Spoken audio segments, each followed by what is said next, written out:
She wants to know that she is seen in the way that she sees herself. So that is positive to see yourself as beautiful, a little less positive if you need external validation. What Ifa and Candomblé and Umbanda did, to the best of my connection, is really articulate that element in a way that I can so resonate with it. I often ask them, what's the problem with us? Why do we divorce a lot and depressed? Like, what's the problem with the West people? And they always say, you lost your connection to nature.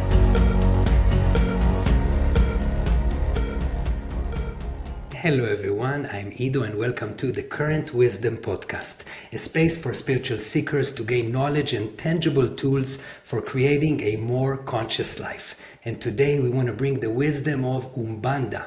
What is Umbanda? How this unique tradition, religion, captured and inspired millions of people all around the world. And I'm so honored to host Kai Karrel. Kai is a mystic, a medicine carrier, a practicing medium, and a passionate writer who strives to help people fall in love with themselves. He is the founder of Celestial Heart Syncretic Church, based on the teachings of Santo Daime and Umbandaime, yet offered in English. He is my personal teacher and mentor, and I am so honored to have him here with us. Welcome, Kai. Thank you so much. I'm honored to be here. I'm very happy that you are offering this podcast. And I am here whenever you need me. I'm available and excited. You know, what get me so extra excited right now is I've been waiting for this for so long. Ever since you introduced me to Umbanda, I am just trying to spread this word of inspiration in every place and every person that I meet, and in our ceremonies and special events.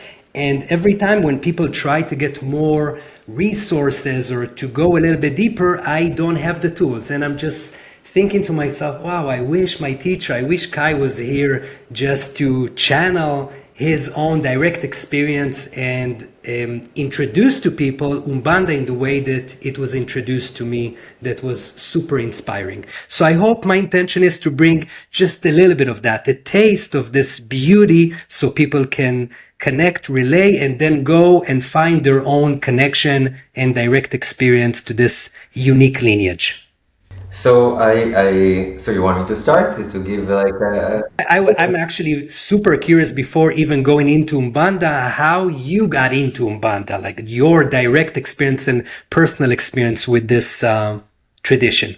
Okay, then I will do kind of like a that, and then I'll go into, so it will have context. Umbanda is a cosmology. When we study or practice any spiritual practice, or I would say differently, in the journey of spiritual seeking, as our soul starts to ask questions, as we start to feel that just life itself is not giving us all the answers that we're looking for, we start to branch out and we start to look for different kinds of answers. In this realm, or this world or universe of spiritual life, we have different maps of consciousness, maps that help us understand relationships, maps that helps us understand ourselves, maps that helps us understand the other side, spirits, yes, no. Each one of these maps, another name for it is a cosmology, because the idea behind this word is that it's let's say a closed set of teachings, experiences within a very specific universe. For example, so Umbanda is a cosmology which has its own names and deities and sets and rules. And another example is Hinduism. Hinduism is a huge umbrella of many religions and many practices. And it's a cosmology. In that cosmology, we have Krishna and Vishnu and Shiva and so many different things and so many different practices and so many different traditions and religions. It is a cosmology. It encompasses itself within itself. Another very known cosmology is shamanism, which is the umbrella name of relating to nature or learning from nature.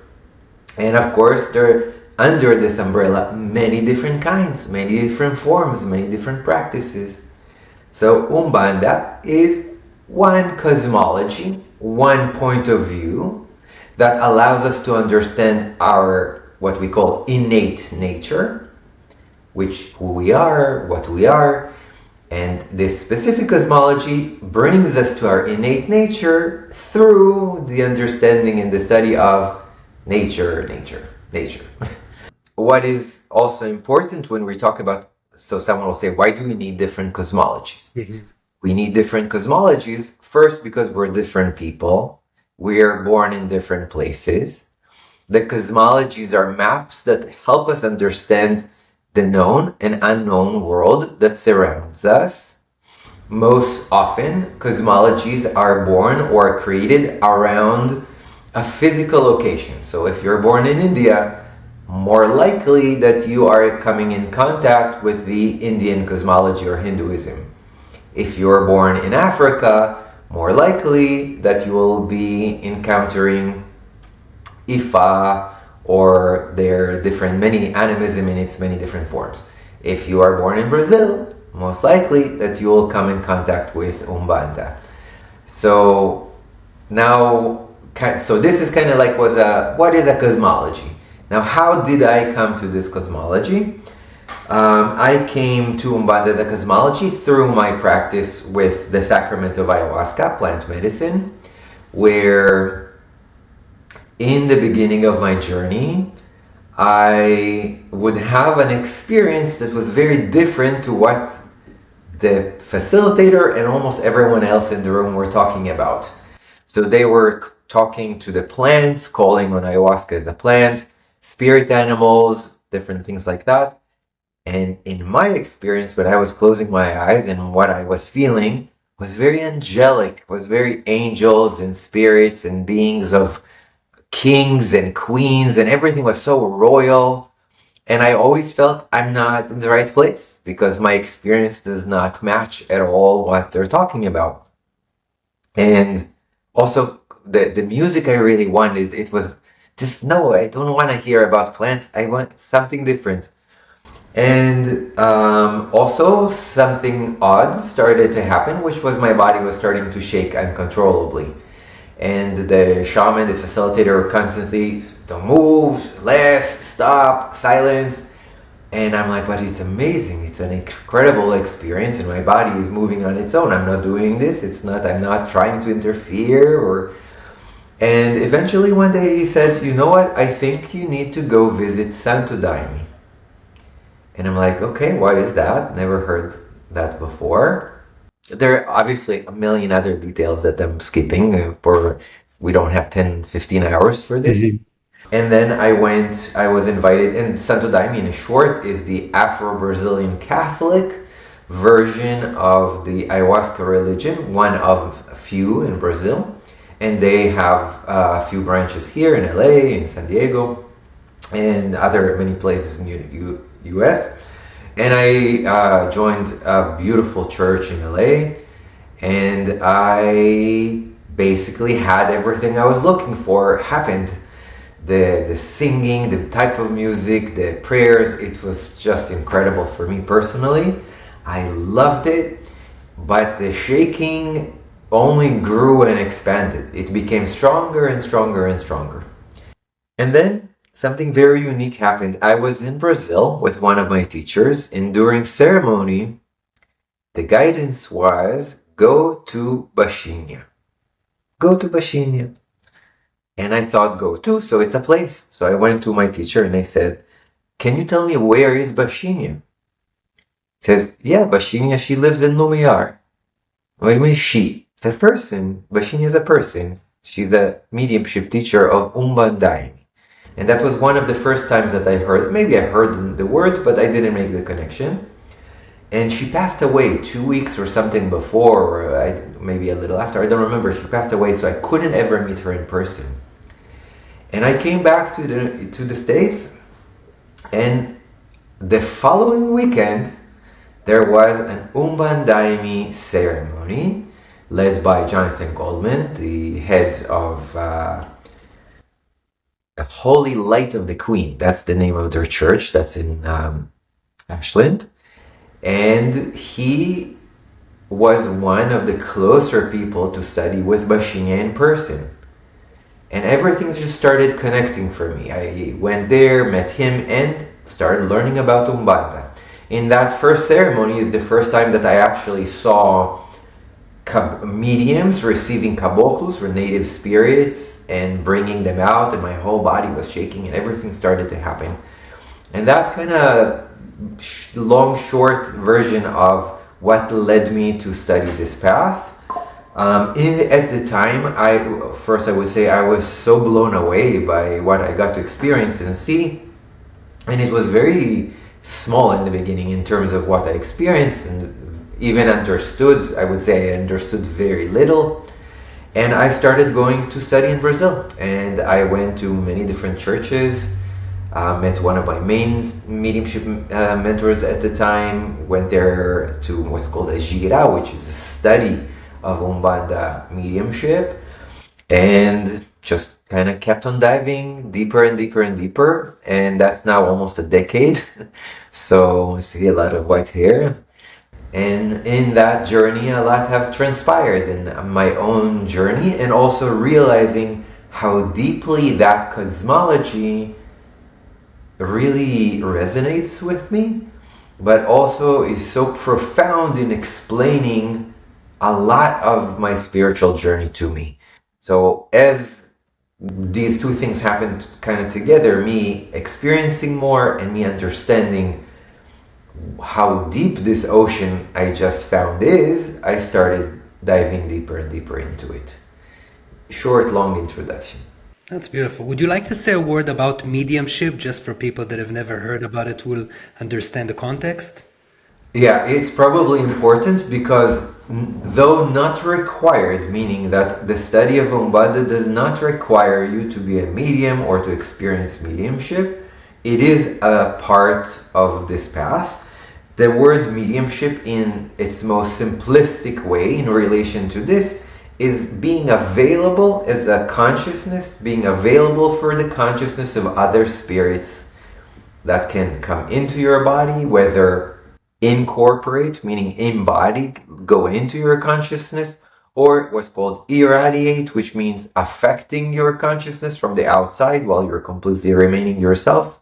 It's important maybe to say mediumship, when we're saying it like that, we're not talking about a crystal ball and talking to dead people, or it's not that. It's a very physical experience of interaction with the realm of spirit, what we call the astral. So it's a very real physical experience and not so much mental talking to spirit. It could be sometimes, but that's not the focus. Amazing. And with it, I will say, for those who do study mediumship, it is a spiritual path. So it is a part of the path of the what's called Umbandista, or person who's practicing Umbanda. It's a part of the path. It's not all of it. It's not the whole thing. But it is a part of what's available in this map as direction to how to connect and understand spirit more. Beautiful. Okay, let's jump in. Kai, what is Umbanda? Where did it came from?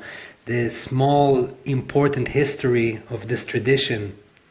So it's a little bit complicated, this question, because Umbanda is, first of all, what's called syncretic. A syncretic religion is a tradition or a religion that is based on more than one source and more than one element.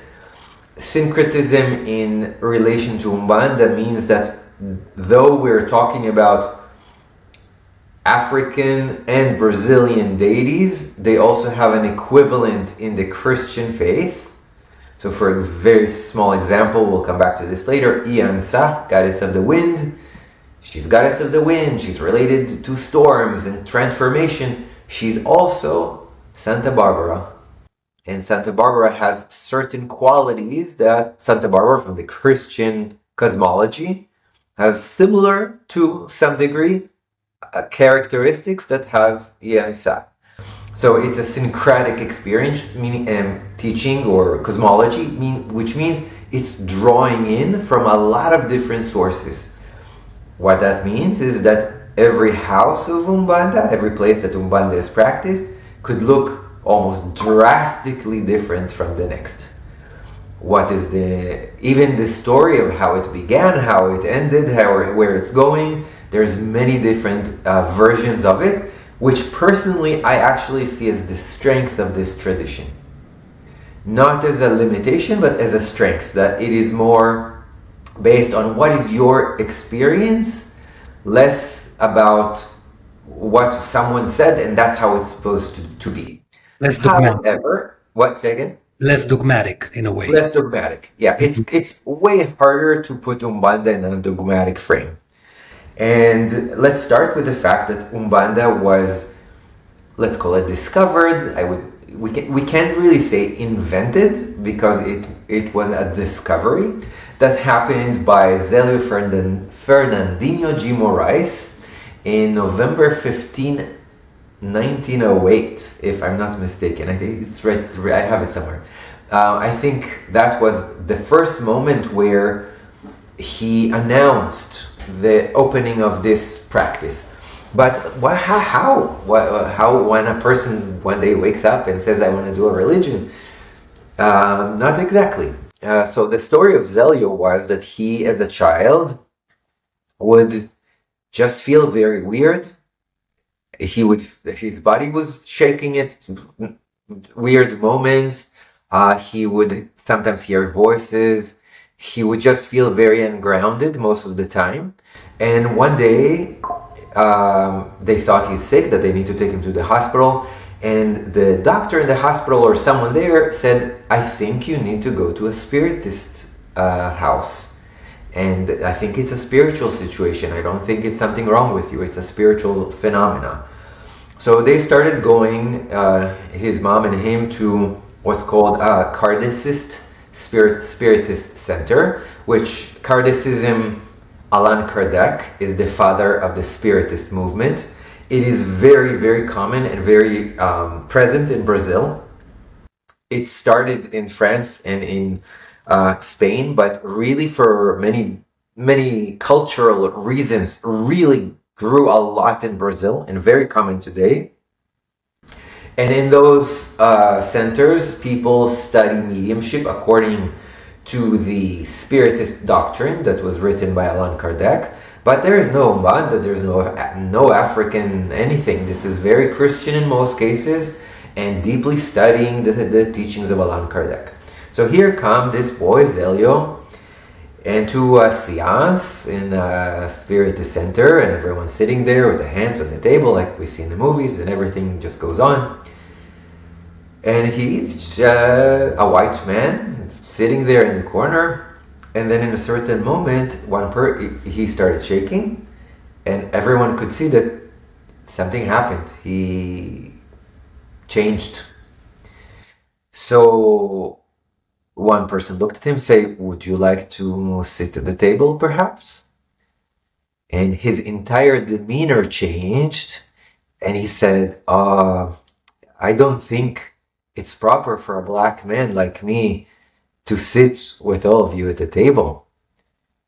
And first I'm reminding, he was white in his complexion, but he spoke in old Portuguese. People were, wow, what, in a different voice. And they were at first, what is this?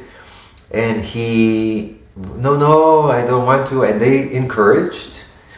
And he said, maybe if someone can get me a pipe, I can talk more. So they sent someone to get a pipe, and the second he put the pipe, he received a spirit, what we call preto velho. And later on, another spirit, caboclo, called Caboclo Sete Encruzilhadas, which means 7 crossroads. And as a good Christian center, they were very afraid and uncomfortable and thinking that this man is bringing demons to them or something scary. So they kicked him out and completely ignored this experience.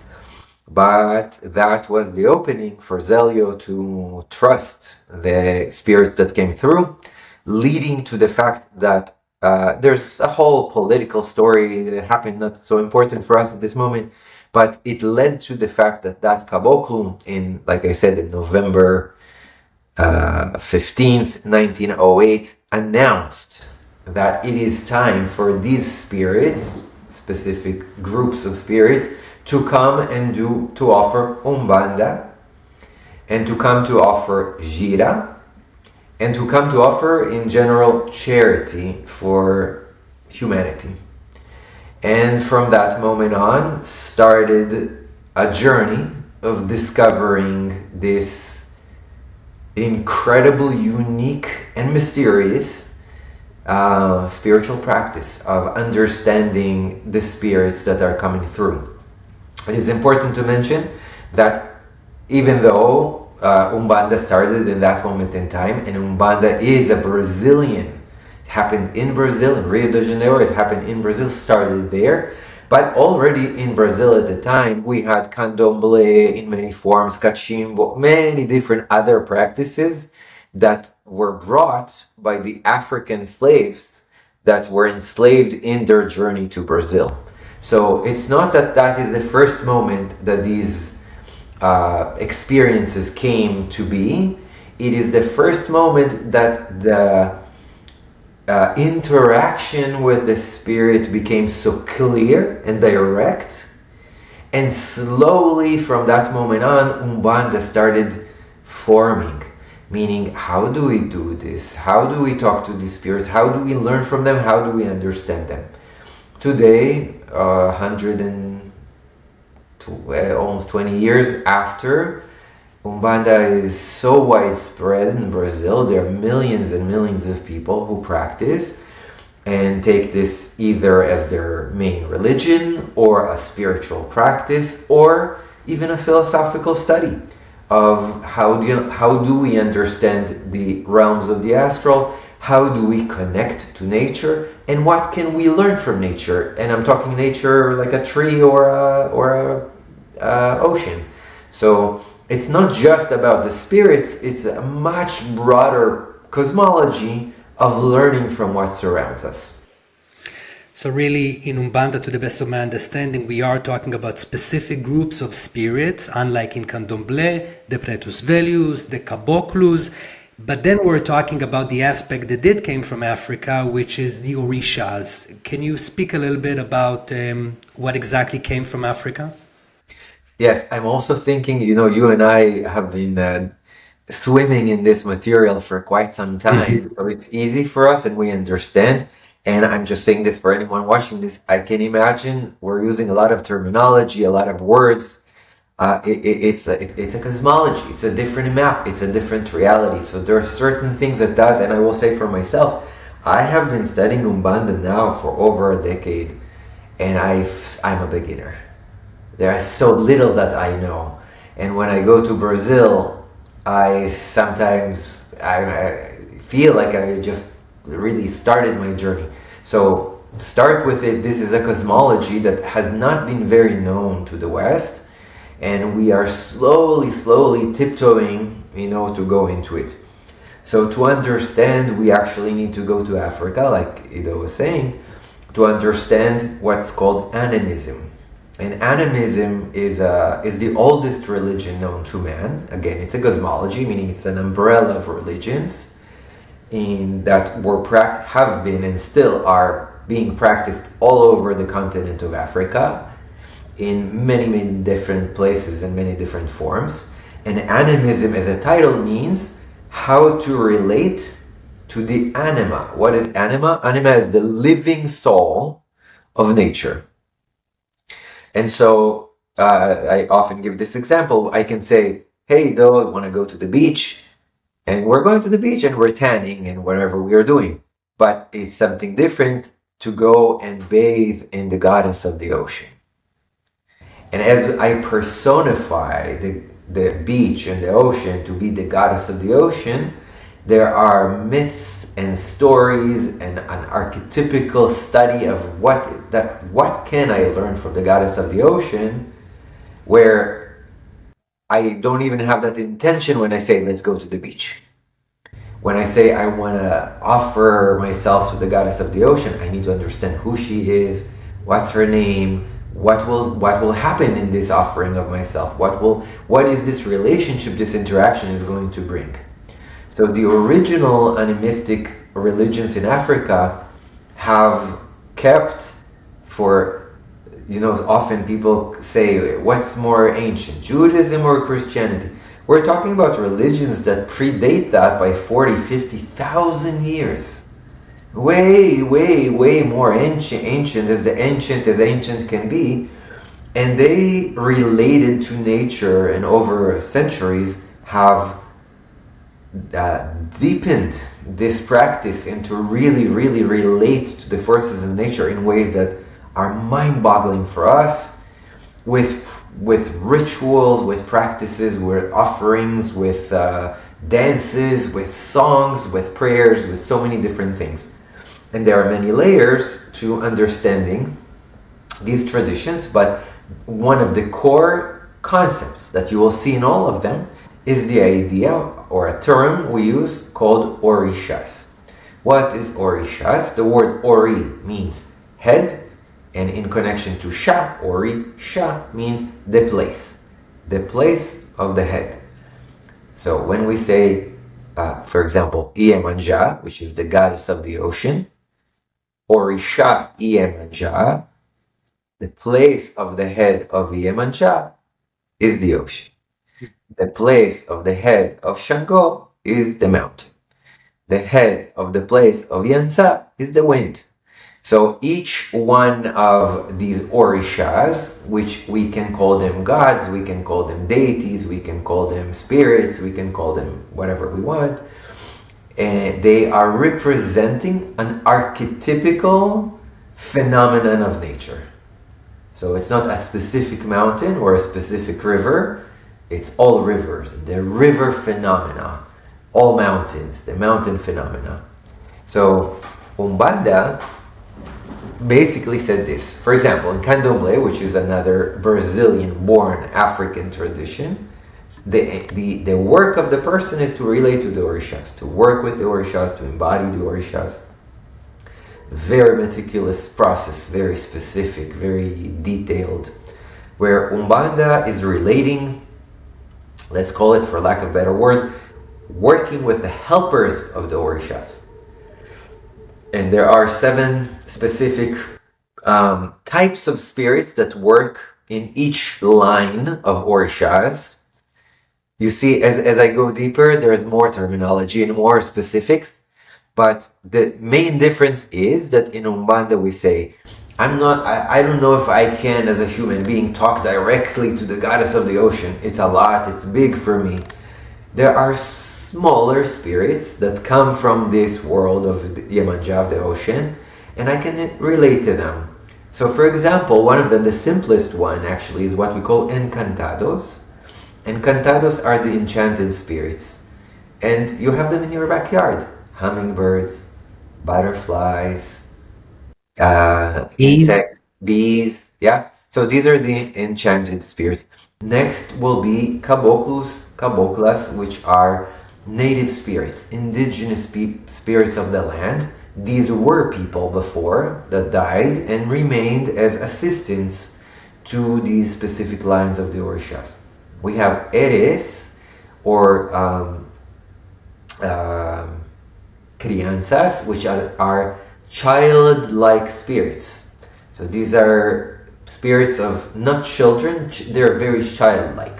They're very playful, they're fun. Then we have pretas velias. These are the enslaved blacks, very wise, very loving, very kind. We have baianas, which are dancers that come in Brazil from Bahia, but it's an archetype, so it's not the place. We have boiadeiros, which are the cowboys. It's another type of spirit, etc. So there are many, and of course important Exus, pombagiras, which is more, that's a whole conversation on its own. I think that what's so unique here, especially when we're talking about the orishas, the deities, which we'll talk about in very soon, is that many indigenous cultures are honoring the spirits of nature. The Native Americans, the shamans of different traditions, they acknowledge a spirit of the tree and the bird and the land. what Ifa and Candomblé and Umbanda did, to the best of my connection, is really articulate that element in a way that I can so resonate with it, with so many, like you said, characteristics and flavors and colors, and I can really see this. I can see the goddess of the ocean right in front of me in such a clear way, and then it's one step closer to nature in our relation to. Yeah, and that's really the magic of this. And you mentioned Ifa. There's another part to these religions that is important, is not every person studying this religion can do what I'm about to say, but it is a part of it, and that's what's called divination.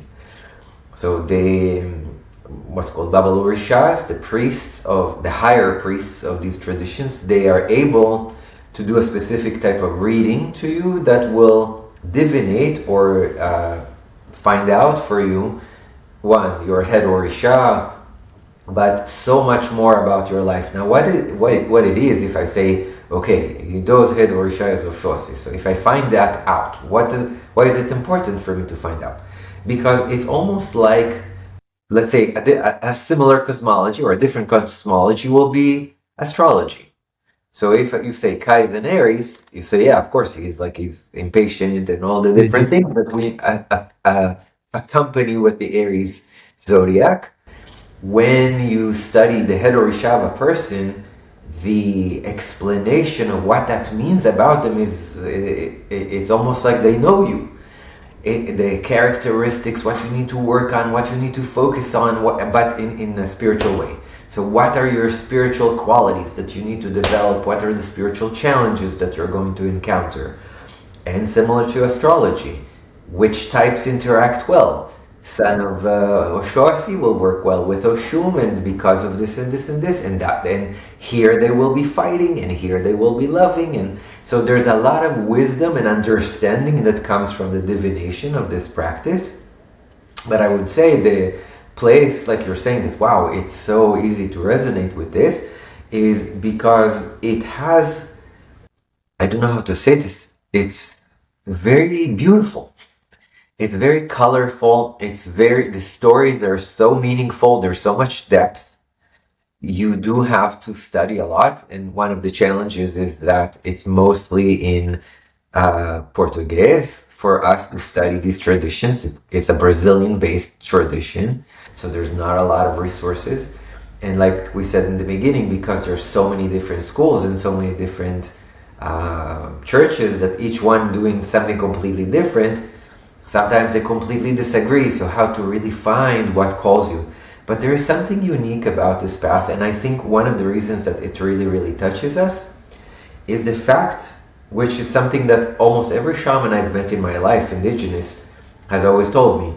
I often ask them, what's the problem with us? Why do we divorce a lot and depressed? Like, what's the problem with the West people? And they always say, you lost your connection to nature. It's complete, you have no connection to nature at all. And we are so disconnected that we don't even understand that. Nature for us is a walk in a man-made park, or a small area that was left. It's not that we are their nature. For them, there is the jungle and a little bit of human. Here it's a lot of human with a little bit of, not jungle, even maybe forest or park. And because of this disconnection, I feel that for those of us who start working with these traditions, there is a primordial calling of the soul that's like, oh my God, give this to me. That's what I've been missing.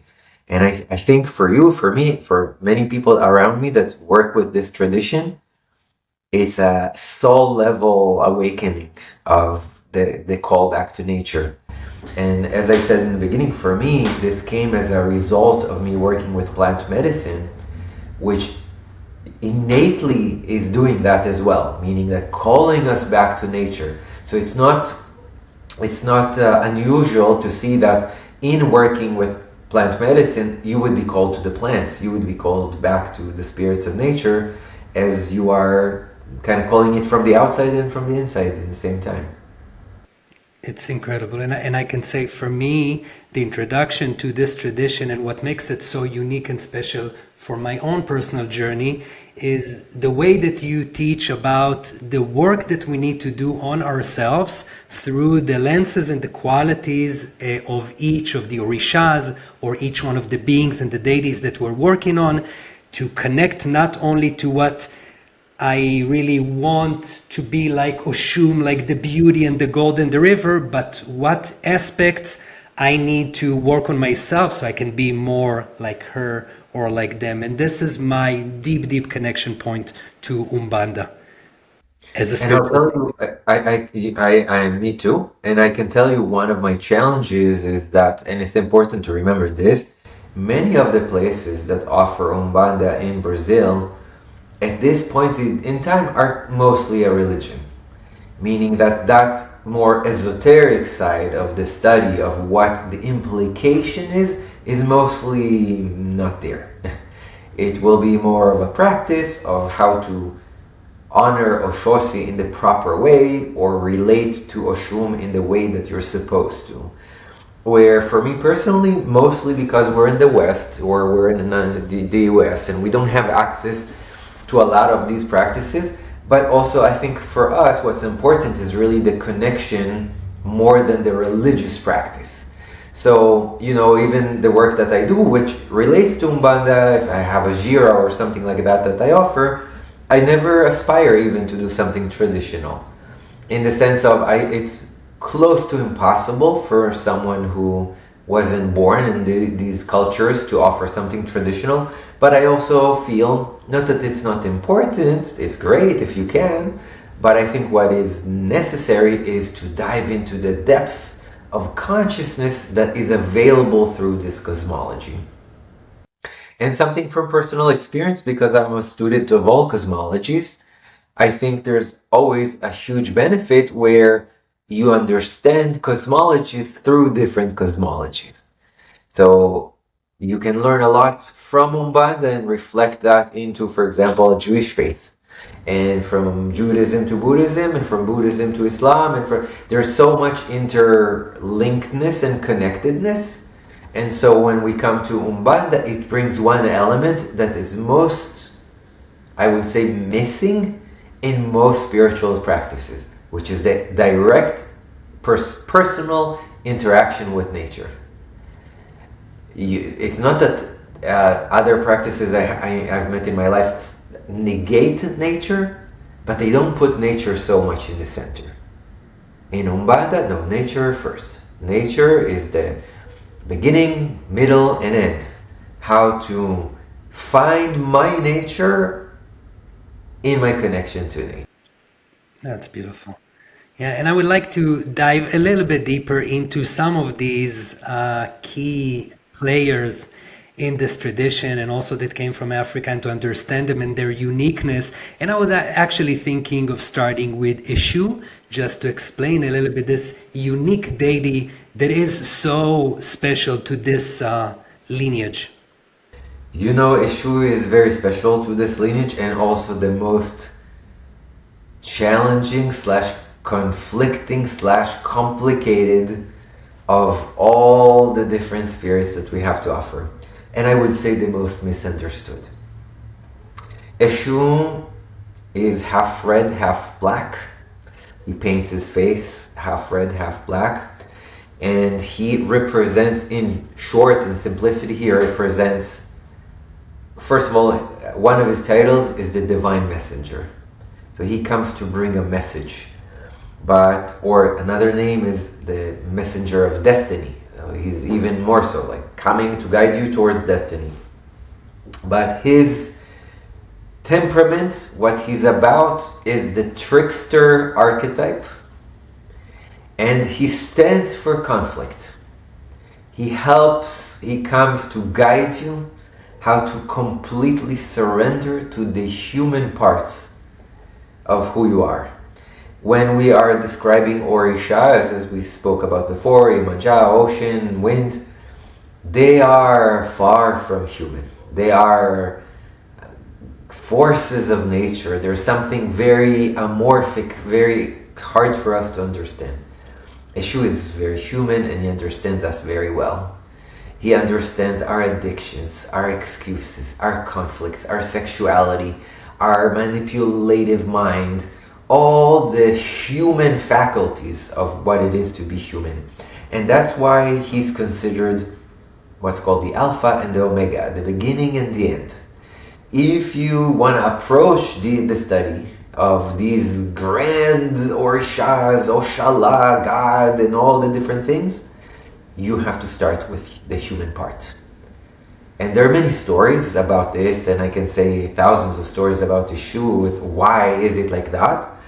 But one of the challenges that was immediately born with Yeshua in Brazil is, at first when Yeshua appeared, he has this like very sinister laughter, and he likes to wear black and red, and so the Christian faith at the time, when they saw this, and also he wants to talk about sexuality and sensuality and things that are not very religious appearing.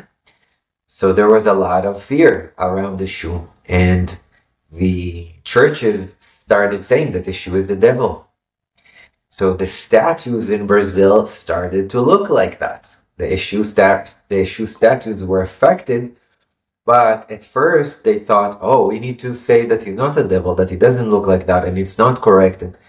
But the spirits that came through said, no, this is good. Let us look red and scary, because it is the symbol of how scared we are from ourselves. That we are scared to look at our shame and our guilt and our sexuality and our conflicts. And so the salutation to Yeshua, each Orisha has a salutation. It's like you say their name and there's a word of salutation. And the word of salutation to Yeshua is Laroye. And what Laroye means is congratulations to conflict, or celebrating conflict, which is for the mind, for the ego, the most, how can I celebrate conflict? How can I be happy or accept that I have conflicting parts? And that's issue. To accept and realize that there is an innate conflict that makes you who you are. And I can say from direct experience, when I started studying with you Umbanda, and Monday is the day of Eshu, I started making offerings to Eshu, and my wife and I found ourselves usually fighting on Monday. And at the beginning, unaware of that, the impact of Eshu on our relationship, and as we continued studying through you and understanding that actually conflict is not something to avoid and actually something to utilize to strengthen our relationship, it was very powerful and very just amazing teachings that came through. You know, in many of the songs, songs to Eshu, we say, Eshu, don't trick me. And what does it mean? So Eshu tricks you in the sense of, like you're saying, you're wanting to make an offering to Eshu, and here you're finding yourself fighting with your wife. But Eshu kind of triggers, it's very tricky to bring out the conflict. So actually was talking about this past weekend. What Eshu wants? Eshu wants that your shadow is always in your front. He doesn't want your shadow to be behind you, meaning that you don't see it and you don't know it. It's like, if there is conflict between you and your wife, let's put it in the front so we can talk about it, so we can resolve it, so we can accept it, so we can find our differences and understand each other. The problem is when I don't think I have any problem and the shadow is behind me. I'm like, okay, everything's good. So you say, please, Yeshua, come help me in my relationship. And you think he's going to bring you roses and chocolate. No, he's going to bring all that hidden. Here it is. But he has a benevolent intention. He wants deeper connection. He wants depth. He often says about, he will talk about, if you want a deeper sexual experience and intimacy, it requires truth. So he will push you to truth, whether that truth will actually separate, but it might bring closer together. So he is a trickster, meaning that if you have good intentions of loving yourself and developing, calling on Eshu will open the path. If you have a subconscious or manipulative intention, Eshu will make your life a little bit more challenging. But it's important to remind that he is the first door. That unless you have the willingness to face the human part of who you are, you're not going to talk to Sha'osi or Shala. You're not going to keep on going. You have to start with where you are. And I will say, it might not make the final edit, but there's one statue of Eshu that if you will get to see it, this channel is PG-18, so it's okay. But in the statue, on his arm, he has a bunch of penises hanging. And when you see the statue for the first time, it's very uncomfortable. But it all makes sense. We are so afraid and so embarrassed and shame in our sexuality and in our body, and Eshu comes and just brings it to the front. He holds his wieners on his arms. Really incredible. And there are either 3 or 4 or 7, and they represent different things. So if he has the 3, it's the representation of shame, guilt, and comparison. If it's 4 or something else, if it's 7, it's the 7 gates of hell, which each one of them is also tied to parts of your sexuality, meaning that if one of the doors is shame, one of the doors is guilt, something else. So these are all, but you see, his whole thing is here, look at this, here is your sexuality. Don't like that, no, don't talk, no, here, in the front. Everything is in the front. Also, one of his tools is a trident. And it's so interesting that, so he's the devil. Why no one says Poseidon is the devil? Poseidon has a trident too. Why no one says Shiva is the devil? Shiva has a trident too. Why no one says Ganesh is the devil? Ganesh has a trident too. But Eshu is the devil. Because he, in difference to the other gods that I just mentioned, he is talking about what it means to be human. And that is what we are scared of the most. So what do we do when we're scared of something? We blame it. We attack it. And that's what happened in Brazil, that Eshu became the devil. Eshu became scary. There is even a campaign in the last few years in Brazil that you see in the street signs that says Eshu is not the devil. Because they are trying to recover from the Christian oppression and say, no, these are parts of us that we are conflicted about, but we want to see them and we want to hug them and embrace them and not run away. That's amazing. Now I can talk about each one of these 400 plus one orishas. Well, we don't have all the time in the world, but from Eshu to Oshun.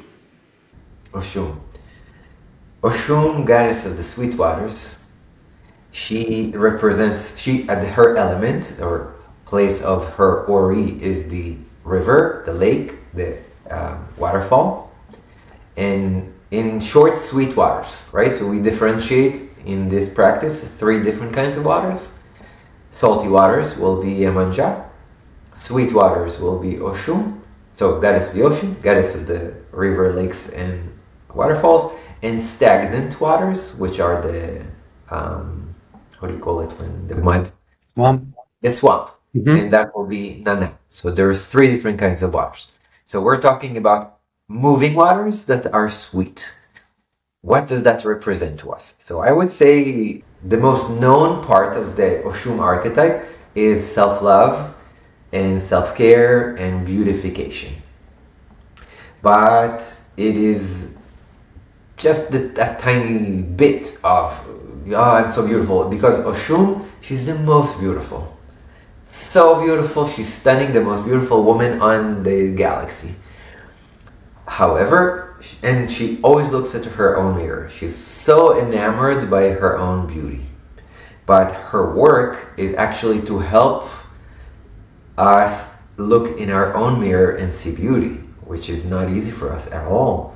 Most people, look, I have a zit, I have this, I need to fix. If I had less white hair, if I had this earring, change, where Oshun always, like, so beautiful I am, no matter always beautiful. So how to see life in the eyes of Oshun. One of her main teachings is how do I one day get to see myself in such beauty is the way of the river, which is forgive and forget. To learn to, because why do we say forgive and forget? So often people forgive and then they bring the same thing up again after 2, 3 months. Yeah, but you remember that, so you did not forget. You forgave, but you did not forget. So you're learning from the river. The famous saying is you can't step in the same river twice. Not only the river changes, but also saying that you're changing. You're always changing, so you're not the same person. But to accept that you're changing and your partner is changing, and you shouldn't be like reminding that, yeah, you did this yesterday. No, forgive and forget. Be a river, move on, flow, continue. There are many explanations about the emotion of emotion that Oshun teaches us. There are so many different explanations about the movement of the water. We have the slow moving river, then we have like white currents, that's super fast. Then we have waterfalls. Then we have whirlpools inside. These are all, each one of them has a story and an explanation about the character of Roshun that is again an archetypical part of who we are. A lot about speaking our needs. Oshun always speaks her mind. She never holds back. She always says what she thinks. There's no censorship at all. She's never apologetic. So also maybe I should say, to each Orisha there is what we call the polarity of experience. So we have Oshun as the most beautiful and all the beautiful qualities. That will be the positive polarity, and then there's the negative polarity. She can be very vain.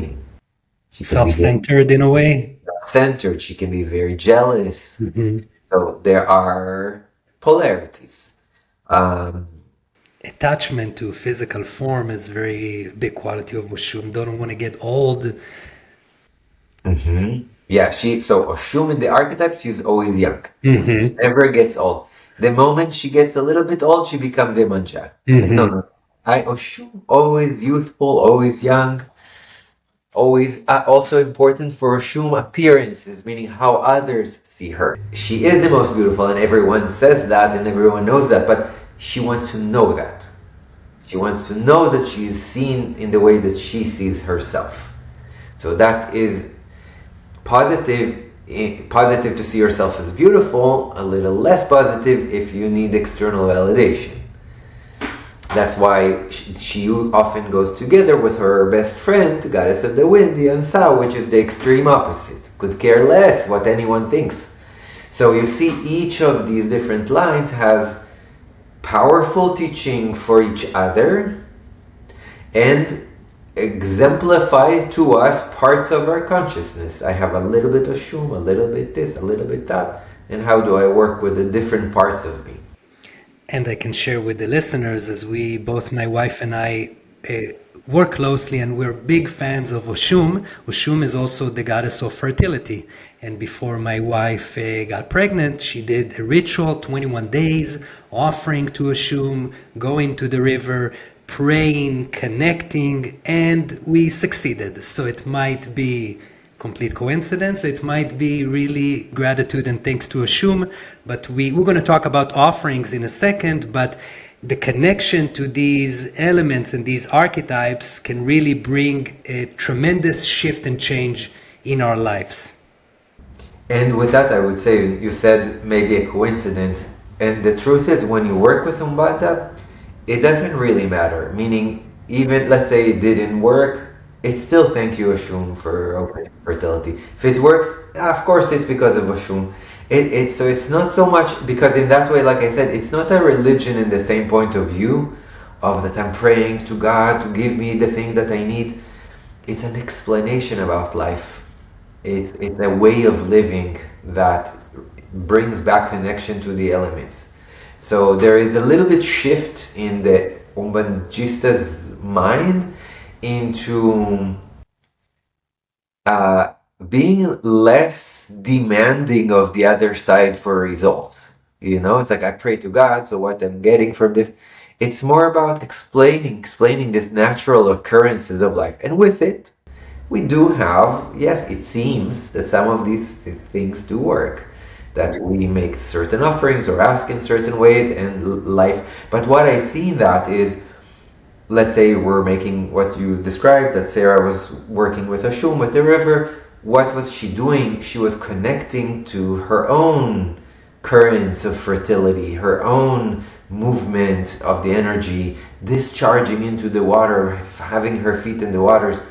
There is also physical influence or impact that happens together. And also esoterically, I love that Oshun is related to self-love and also fertility. So for me, in order for you to truly be a fertile land, you have to accept yourself. You have to love yourself completely to allow this vessel to be clean for the creation of life itself. Exactly. Yeah. And as we're talking about Orishas, may I ask, Kai, what is your head Orisha? Who are you connected to in this lifetime?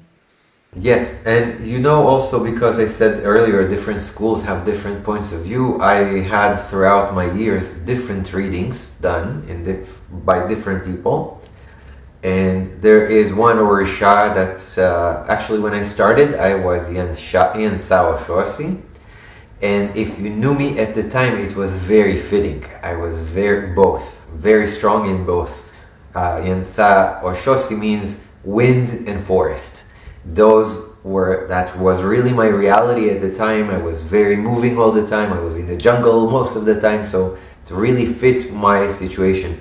But over the years, as I matured and I've done a few other readings, there are two Orishas that have been very stable in my reading, and one which is Oshagia, which is one form of Oshala. Oshagia, in simplistic terms, is the peaceful warrior, and he's very religious. He's very focused on faith.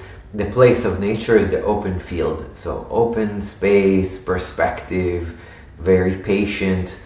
He and his counterpart Oshala are the oldest, so an elder energy, a lot of faith. And the other, which is also very much me, is Ogum. And Ogum is the representation of the iron sword. His place in nature is the railroad track. So moving forward, and he's disciplined and serious and true to his word, very integrity, discipline, very centered. And these two are very much describing who I am today in my own journey. That's amazing. That's really amazing. I can tell you that ever since I had my reading and discovered that my head Orisha is Oshosi, it changed my life. It changed my life completely. It allowed me to connect to aspects of the divine masculine, aspect of learning my roots, my connection to the trees, my connection to the land. It's a really beautiful and inspiring journey. And I can say, for example, another thing that I have learned over the years. So, okay, we have our head Orisha, so we know, like you, son of Oshosi. So you understand the archetypical teaching, forest, everything that Oshosi stands for. But then, as you go deeper, you're going to start to work with more specific spirits. So you're going to work, let's say, for example, specific Kaboklu, Arankatoku, one specific, and you start to learn, oh wow, and you work with this energy and you start to develop parts. So like we said earlier about Umbanda becoming more and more specific in the spirits, it's the difference between you walking into a jungle or you going into a jungle and talking to an indigenous person who lives there. You as a visitor in the jungle, you don't know where you're going, you don't know what you're doing, but you're in the jungle. But if you meet an indigenous person that lives there in a village inside of the jungle, He can take you to all the beautiful places, and he'll take you to a secret river, and they have more intimate knowledge of this, the same jungle that you're in, but they have a more direct, intimate knowledge of that jungle. So the later parts of the journey of Umbanda would be the specificality. Okay, let me go meet these indigenous people that live with these orishas, and what flavors can they entice in my soul? So you are two layers to this. One is they will direct you how to connect to nature in different ways. They have practices, they have offerings, they have many different things. But they're also going to start hinting about internal parts of you that you have been disconnected from, that you never knew that even existed. So slowly you start to understand, that's why I think like this. That's why I react, or that's why I get triggered, because I have a part of this kind of personality.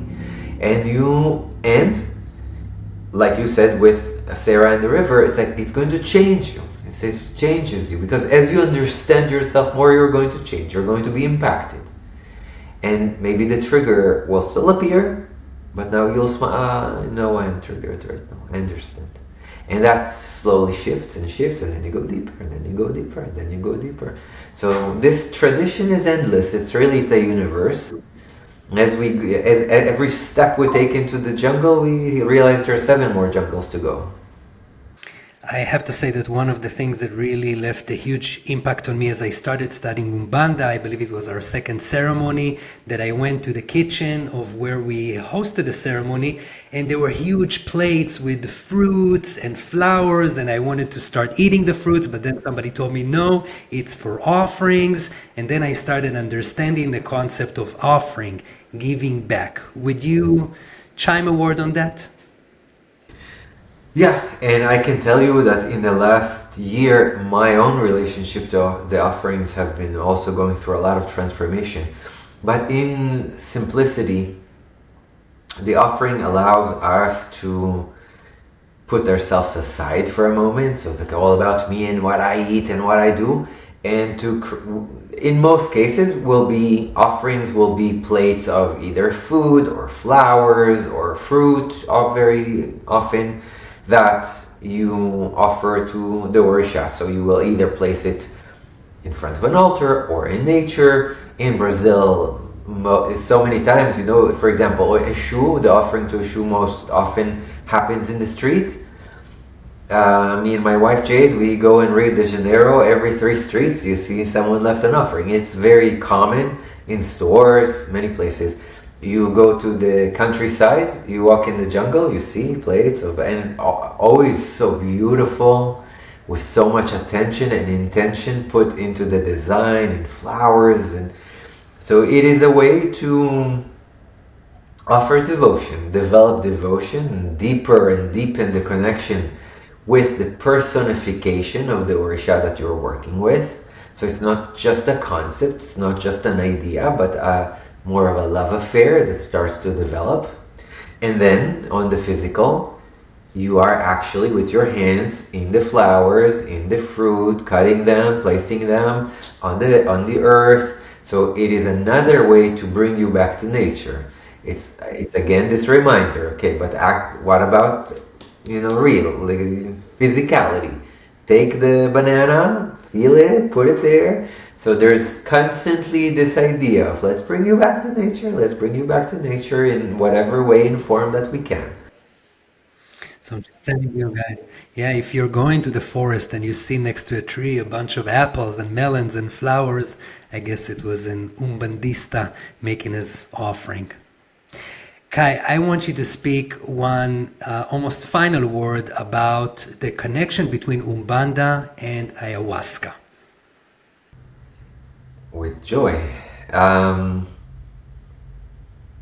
Ayahuasca as a plant awakens in us the innate connection to nature. First, I would say if you've never drank ayahuasca before and you don't know what we're talking about, ayahuasca is plant medicine that comes to us from Brazil, from Peru, for many places in South Africa, South America. Um, it is a sacrament that induces or brings about communion with the divine. It expands our consciousness, it reminds us of our innate connection to life, and through that, our connection to nature, with that, our connection to nature. One of the things that occurs for people who drink ayahuasca is it's suddenly hearing the whisper of life, the whisper of nature. It starts to call them. Umbanda is a profound way to explain a lot of the experiences that happen to us within ceremony. A lot of the mediumistic phenomena that we talked a little bit in the beginning happens as you drink ayahuasca. Your body starts to awaken, your consciousness starts to regain what we call primordial knowledge, which is the wisdom of your bones that remember dancing in a tribe 50,000 years ago. The smell of the wind, these things that start to happen, and you start to remember yourself. When you pair that up with study of Umbanda, and I mean study, not just like knowing a couple names, you start to identify, wow, that's what's going on right now. Right now, Yemanja is present, and that's why I'm crying, and that's why I'm feeling the way that I'm feeling. So they, for me personally, really go well one with the other. There are many schools of ayahuasca. Some completely ignore this part, and it's not a part of their journey. Some completely focus on the animals. Some completely focus on the plants of the forest. Some completely focus on only angelic and astral and spirits of, higher realms.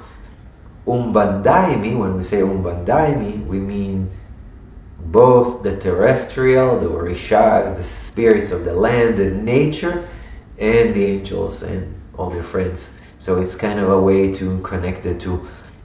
Ayahuasca is very, very wise in bringing us to these spirits because she knows that it is easier for us as human beings to connect with something that we can understand.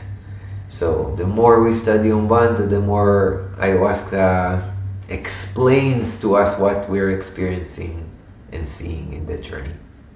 I saw an interview with a shaman that says that ayahuasca will show you what you are on the map or whatever it is that you study. So for Hindu, she can show Krishna. For a Muslim, she can show Prophet Muhammad. So it's when you study Umbanda, it's an endless possibilities of what ayahuasca can show you and connect you to. Exactly. Yeah. So in the lens of Umbanda, now we are in the midst of the fires in LA, starting the year of 2025.